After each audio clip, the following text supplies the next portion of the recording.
সময় গড়িয়েছে ১৪ বছর। আজও যার সৃষ্টির গভীরতা হৃদয়ে নাড়া দেয় তিনি বাংলা সিনেমার ফেরিওয়ালা তারেক মাসুদ। বাংলা চলচ্চিত্রকে যিনি নিয়েছিলেন আন্তর্জাতিক পর্যায়ে, চলচ্চিত্রকে কেবল বিনোদনই নয়, নিয়েছিলেন পরিবর্তনের হাতিয়ার হিসেবে। তারেক মাসুদ ছিলেন একজন স্বপ্নবাজ নির্মাতা।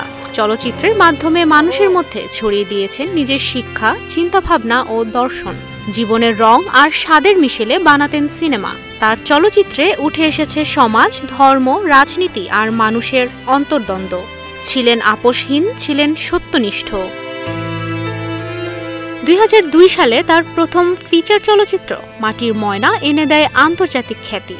কান উৎসবে পুরস্কার পাওয়া সেই সিনেমায় ছিল গল্প বলার এক নতুন ভাষা। তার সর্বশেষ ফিচার চলচ্চিত্র রানওয়ে মুক্তি পায় ২০১০ সালে। একাধিক প্রামাণ্যচিত্র, স্বল্পদৈর্ঘ্য ও পূর্ণদৈর্ঘ্য সিনেমা নির্মাণ করে কুড়িয়েছেন প্রশংসা। ২০১১ সালের ১৩ আগস্ট কাগজের ফুল সিনেমার লোকেশন দেখে ফেরার পথে মানিকগঞ্জের ঘিওরে সড়ক দুর্ঘটনায় নিহত হন তারেক মাসুদ। দুর্ঘটনায় আরও নিহত হন যাত্রাসঙ্গী চিত্রগ্রাহক মিশুক মুনির সহ ৫ জন। আহত হন তারেকের স্ত্রী ক্যাথরিন মাসুদ। কিন্তু ক্যাথরিন থেমে থাকেননি, এখনও আগলে রেখেছেন তারেক মাসুদের কাজ। তারেক মাসুদ না থাকলেও রয়ে গেছে তার অমর সৃষ্টি, যেই আলো পথ দেখায় পরিবর্তনের। তুবাইশি বুশরা, স্টার নিউজ।